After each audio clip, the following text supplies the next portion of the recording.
ಪ್ರೀತಿಯ ಮಕ್ಕಳೇ, ಇಂದು ನಾವು 2ನೇ ತರಗತಿಯ ವಿಷಯ ಕನ್ನಡ ಪಾಠ 15 ಸಹಬಾಳ್ವೆ ಎಂಬ ಗದ್ಯಪಾಠದ ಬಗ್ಗೆ ತಿಳಿದುಕೊಳ್ಳೋಣ. ಪಾಠ ಪೂರ್ವ ಚಟುವಟಿಕೆ. ಮರಗಳು ನಮಗೆ ಏನನ್ನು ಕೊಡುತ್ತವೆ? ಯೋಚಿಸಿ ಖಾಲಿ ಇರುವ ಎಲೆಗಳಲ್ಲಿ ಬರೆಯಿರಿ. ಹಣ್ಣುಗಳು, ಹೂಗಳು, ಶುದ್ಧ ಗಾಳಿ, ಕಟ್ಟಿಗೆ, ಮರದ ಅಂಟು, ಔಷಧಿ, ಬೀಜ, ಬಣ್ಣ, ಎಣ್ಣೆ, ನೆರಳು, ತಂಪಾದ ವಾತಾವರಣ, ಭೂಸವೆತದಿಂದ ತಡೆಯುತ್ತದೆ. ಬನ್ನಿ ಗದ್ಯಪಾಠ ಸಹಬಾಳ್ವೆ ಓದೋಣ ಮಕ್ಕಳೇ. ಒಂದು ದಟ್ಟವಾದ ಕಾಡು. ಆ ಕಾಡಿನ ಅಂಚಿನಲ್ಲಿ ಒಂದು ದೊಡ್ಡ ಮರವಿತ್ತು. ಅಜ್ಜಿಯೊಬ್ಬಳು ಒಣ ಕಟ್ಟಿಗೆ ಆರಿಸುತ್ತಾ ಆ ಮರದ ಕೆಳಗೆ ಬಂದಳು. ಆಗ ಊಟದ ಸಮಯ. ಅಜ್ಜಿ ಆ ಮರದ ಕೆಳಗೆ ಕುಳಿತು ತನ್ನ ಊಟದ ಬುತ್ತಿಯನ್ನು ಬಿಚ್ಚಿದಳು. ಇದನ್ನು ಗಮನಿಸಿದ ಅಳಿಲು, ಕಾಗೆ, ಗುಬ್ಬಚ್ಚಿ, ಕೋತಿಗಳು ಎಂದಿನಂತೆ ಅಜ್ಜಿಯ ಬಳಿಗೆ ಬಂದವು. ಅಜ್ಜಿಯನ್ನೇ ಪ್ರೀತಿಯಿಂದ ನೋಡುತ್ತಿದ್ದವು. ಇವೆಲ್ಲವನ್ನು ನೋಡಿ ಅಜ್ಜಿಯ ನಾಯಿ ಖುಷಿಯಿಂದ ಬಾಲವಾಡಿಸುತ್ತಿತ್ತು. ಅಜ್ಜಿ ಊಟವನ್ನು ಬುತ್ತಿಯಿಂದ ತೆಗೆದಳು. ಸ್ವಲ್ಪ ಆಹಾರವನ್ನು ನಾಯಿ ಮತ್ತು ಪಕ್ಷಿಗಳಿಗೆ ಎಲೆಗಳ ಮೇಲೆ ಹಾಕಿದಳು.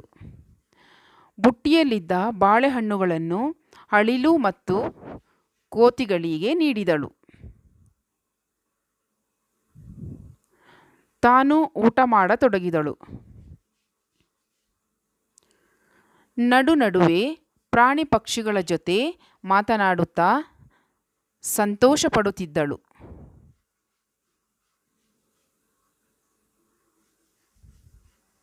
ಅದೇ ಸಮಯಕ್ಕೆ ರಾಜನ ಸೇವಕರು ಆ ಮರದ ಬಳಿಗೆ ಬಂದರು. ತಾವು ತಂದ ಊಟದ ಬುತ್ತಿಯನ್ನು ಬಿಚ್ಚಿದರು. ಹೊಟ್ಟೆ ತುಂಬ ತಿಂದರು. ಅಜ್ಜಿ ಪ್ರಾಣಿ ಪಕ್ಷಿಗಳೊಡನೆ ಮಾತನಾಡುತ್ತಾ ಸಂತೋಷವಾಗಿ ಇರುವುದನ್ನು ಕಂಡರು. ಒಬ್ಬ ಸೇವಕ ಅಜ್ಜಿಯನ್ನು ನೋಡಿ, ಇವಳಿಗೆ ಸರಿಯಾಗಿ ಹೊಟ್ಟೆಗೆ ಊಟವಿಲ್ಲ, ಕಟ್ಟಿಗೆ ಮಾರಿಕೊಂಡು ಜೀವಿಸುತ್ತಿದ್ದಾಳೆ. ಅಂತಹುದರಲ್ಲಿ ದೊಡ್ಡ ದಾನಿಯಂತೆ ಪ್ರಾಣಿ ಪಕ್ಷಿಗಳಿಗೆ ಊಟ ಹಾಕುತ್ತಿದ್ದಾಳೆ ಎಂದು ಗೇಲಿ ಮಾಡಿದನು. ಈ ಮಾತನ್ನು ಕೇಳಿದ ಅಜ್ಜಿಗೆ ಬೇಸರವಾಯಿತು. ಸೇವಕರನ್ನು ಕುರಿತು, ಅಯ್ಯ ಸೇವಕರೇ, ನಾನು ತಿನ್ನುವುದರಲ್ಲಿ ಸ್ವಲ್ಪ ಆಹಾರವನ್ನು ಅವುಗಳಿಗೆ ಕೊಟ್ಟರೆ ನನ್ನ ದೇಹ ಬಡವಾಗುತ್ತದೆಯೇ? ನಾನು ದುಡಿದ ಅನ್ನವನ್ನು ಹಂಚಿಕೊಂಡು ತಿಂದರೆ ನಿಮಗೆ ಏನು ನಷ್ಟ ಎಂದು ಕೇಳಿದಳು. ಅನಂತರ ಮರದ ಬುಡಕ್ಕೆ ಒರಗಿ ವಿಶ್ರಾಂತಿ ಪಡೆಯಲು ಕುಳಿತಳು. ಇದನ್ನು ಗಮನಿಸಿದ ಮತ್ತೊಬ್ಬ ಸೇವಕ, ಹೇ ಮುದುಕಿ, ನೀನು ಪ್ರಾಣಿ ಪಕ್ಷಿಗಳಿಗೆ ತಿನ್ನಿಸಿದ್ದು ಸಾಕು. ಈಗ ನಾವು ಈ ಮರವನ್ನು ಕಡಿಯಬೇಕು. ಇದು ನಮ್ಮ ರಾಜನ ಆಜ್ಞೆ, ದೂರ ಹೋಗು ಎಂದು ಹೇಳಿದನು. ಇವನ ಮಾತಿನಿಂದ ಅಜ್ಜಿಗೆ ತುಂಬ ಕೋಪ ಬಂದಿತು.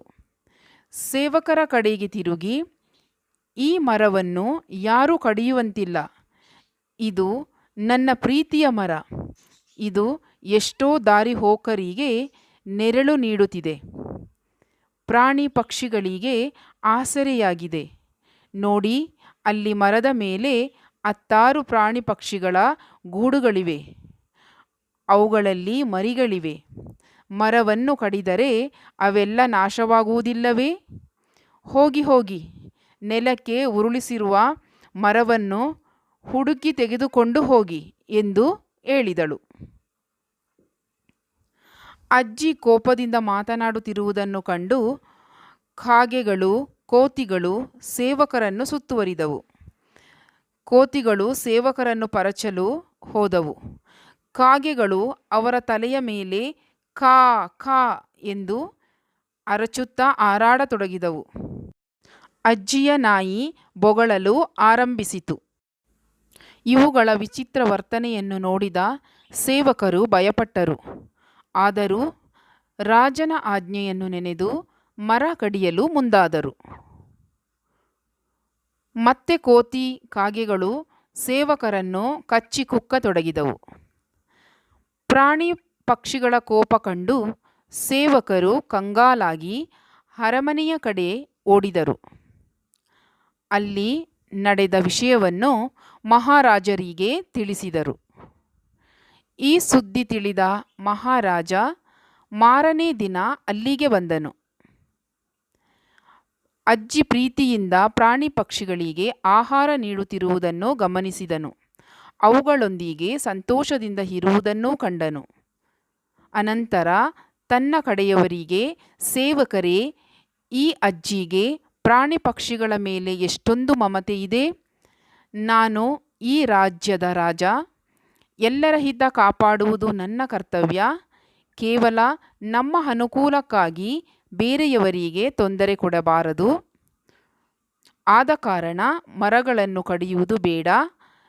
ಇನ್ನು ಮುಂದೆ ನಾವೆಲ್ಲರೂ ಹೆಚ್ಚು ಹೆಚ್ಚು ಮರಗಿಡಗಳನ್ನು ಬೆಳೆಸೋಣ, ಪ್ರಾಣಿ ಪಕ್ಷಿಗಳನ್ನು ರಕ್ಷಿಸೋಣ.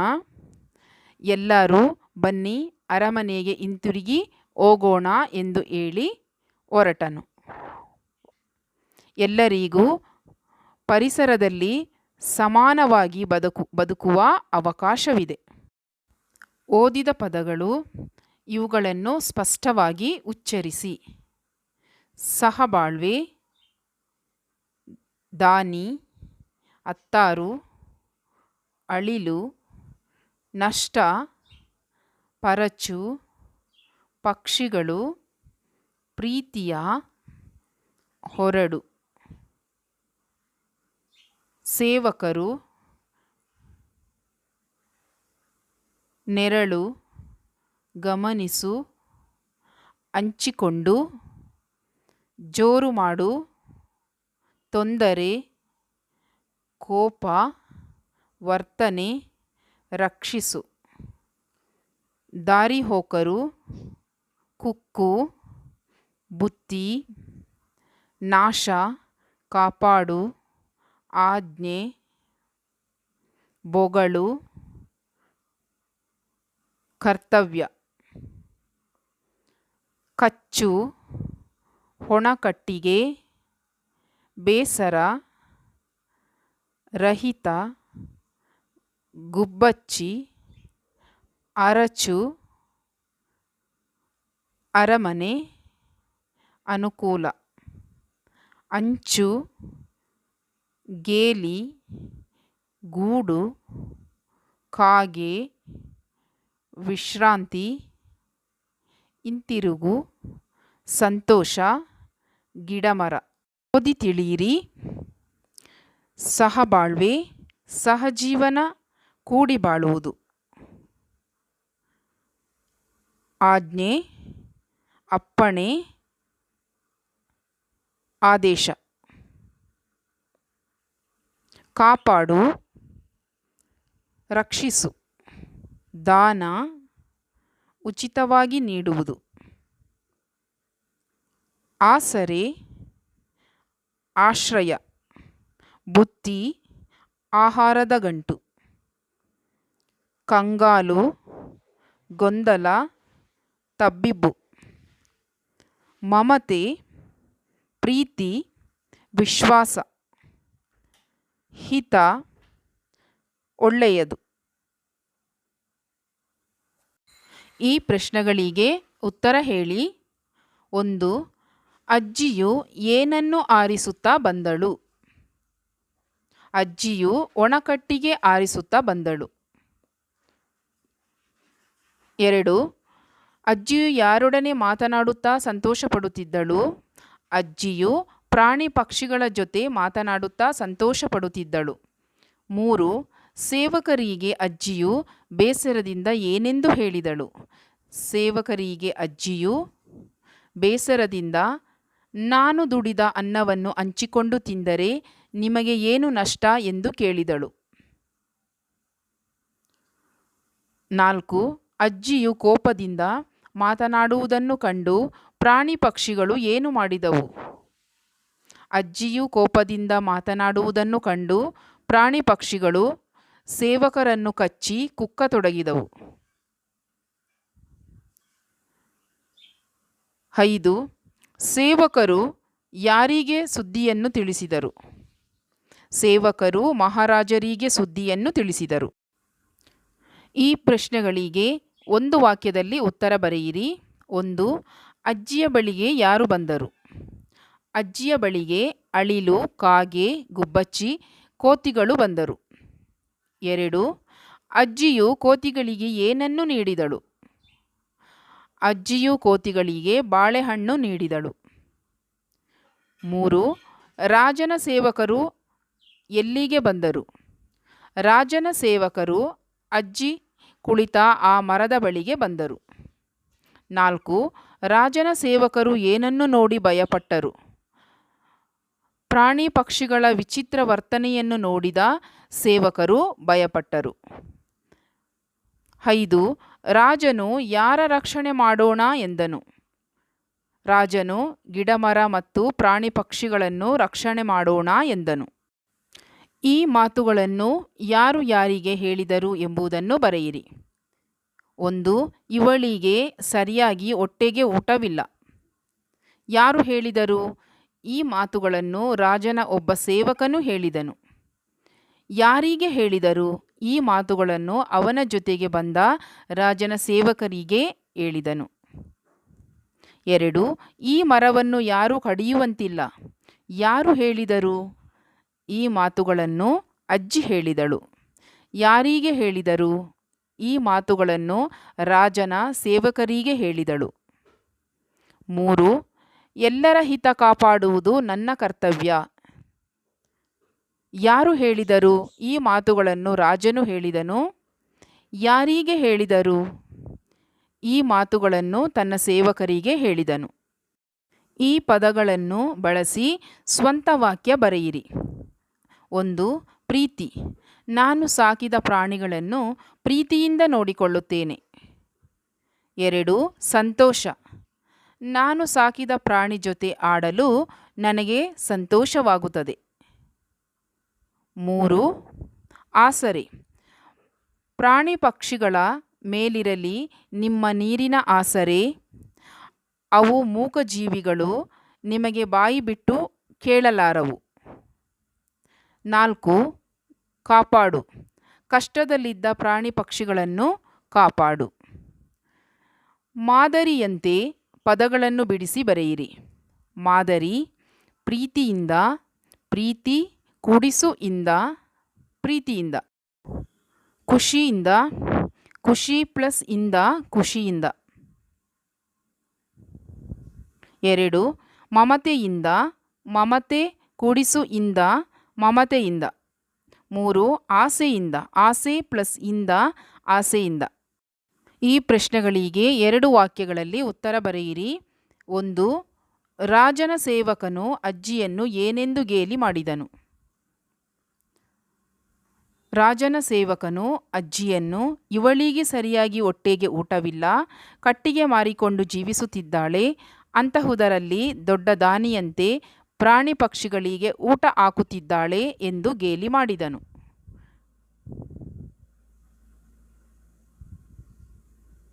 2. ಅಜ್ಜಿಗೆ ತುಂಬ ಕೋಪ ಬರಲು ಕಾರಣವೇನು? ಸೇವಕ, ಏ ಮುದುಕಿ, ನೀನು ಪ್ರಾಣಿ ಪಕ್ಷಿಗಳಿಗೆ ತಿನಿಸಿದ್ದು ಸಾಕು. ಈಗ ನಾವು ಈ ಮರವನ್ನು ಕಡಿಯಬೇಕು. ಇದು ನಮ್ಮ ರಾಜನ ಆಜ್ಞೆ. ದೂರ ಹೋಗು ಎಂದು ಹೇಳಿದನು. ಇವನ ಮಾತಿನಿಂದ ಅಜ್ಜಿಗೆ ತುಂಬ ಕೋಪ ಬಂದಿತು. 3. ರಾಜ ತನ್ನ ಕರ್ತವ್ಯ ಏನೆಂದು ಹೇಳಿದನು? ನಾನು ಈ ರಾಜ್ಯದ ರಾಜ. ಎಲ್ಲರ ಹಿತ ಕಾಪಾಡುವುದು ನನ್ನ ಕರ್ತವ್ಯ. ಕೇವಲ ನಮ್ಮ ಅನುಕೂಲಕ್ಕಾಗಿ ಬೇರೆಯವರಿಗೆ ತೊಂದರೆ ಕೊಡಬಾರದು. ರಾಜ ಹೇಳಿದನು. ಕೋಷ್ಟಕದಲ್ಲಿ ಕೊಟ್ಟಿರುವ ವಾಕ್ಯಗಳನ್ನು ಗಮನವಿಟ್ಟು ಓದಿ. ನಾನು ಕಾಡು ನೋಡಲು ಹೋಗುತ್ತೇನೆ. ನೀನು ಕಾಡು ನೋಡಲು ಹೋಗುತ್ತೀಯಾ? ಅವನು ಕಾಡು ನೋಡಲು ಹೋಗುತ್ತಾನೆ. ಅವಳು ಕಾಡು ನೋಡಲು ಹೋಗುತ್ತಾಳೆ. ಅವರು ಕಾಡು ನೋಡಲು ಹೋಗುತ್ತಾರೆ. ಈ ಮೇಲಿನ ಕೋಷ್ಟಕದ ಸಹಾಯದಿಂದ 4 ವಾಕ್ಯಗಳನ್ನು ಬರೆಯಿರಿ. ಮಾದರಿ: ನಾನು ಕಾಡು ನೋಡಲು ಹೋಗುತ್ತೇನೆ. ನೀನು ಕಾಡು ನೋಡಲು ಹೋಗುತ್ತೀಯಾ? ಅವನು ಕಾಡು ನೋಡಲು ಹೋಗುತ್ತಾನೆ. ಅವಳು ಕಾಡು ನೋಡಲು ಹೋಗುತ್ತಾಳೆ. ಅವರು ಕಾಡು ನೋಡಲು ಹೋಗುತ್ತಾರೆ. ಅಂತ್ಯಾಕ್ಷರವನ್ನು ಬಳಸಿ ಮಾದರಿಯಂತೆ 2 ಪದ ರಚನೆ ಮಾಡಿ. ಮಾದರಿ: ಕಮಲ, ಲ ಅಂತ್ಯಾಕ್ಷರ ಲತಾ, ತ ಅಂತ್ಯಾಕ್ಷರ ತಲೆ. ಕಾನನ, ನ ನಟರಾಜ, ಜ ಜನಪ್ರಿಯ. ಆಹಾರ: ರ ರವಿ, ವಿ ವಿಜಯ. ಸಮಯ: ಯ ಯಜಮಾನ, ನ ನವಿಲು. ಚಟುವಟಿಕೆ: 1. ಶಾಲೆಯ ಆವರಣದಲ್ಲಿ ಗಿಡಗಳನ್ನು ಬೆಳೆಸಿರಿ. ಹೊರ ಸಂಚಾರಕ್ಕೆ ಹೋಗಿ ಅಲ್ಲಿ ನೋಡಿದ ಪಕ್ಷಿಗಳ ಹೆಸರನ್ನು ಪಟ್ಟಿ ಮಾಡಿ. ಸಾಮರ್ಥ್ಯ: ಸೂಚನೆಗಳನ್ನು ಅನುಸರಿಸಿ ಸರಳ ವಾಕ್ಯಗಳನ್ನು ಬರೆಯುವ ಸಾಮರ್ಥ್ಯವನ್ನು ಗಳಿಸುವೆ. ನಿನಗೆ ಇಷ್ಟವಾದ 4 ಸಾಕು ಪ್ರಾಣಿಗಳ ಚಿತ್ರಗಳನ್ನು ಸಂಗ್ರಹಿಸಿ ಇಲ್ಲಿ ಅಂಟಿಸು. ಬೆಕ್ಕು, ನಾಯಿ, ಆಕಳು, ಮೊಲ. ಇಷ್ಟು ಪಾಠ ನಿಮಗೆ ಅರ್ಥವಾಗಿರ್ಬೋದಲ್ಲ ಮಕ್ಕಳೇ? ಎಲ್ಲರಿಗೂ ಕೂಡ ಧನ್ಯವಾದಗಳು.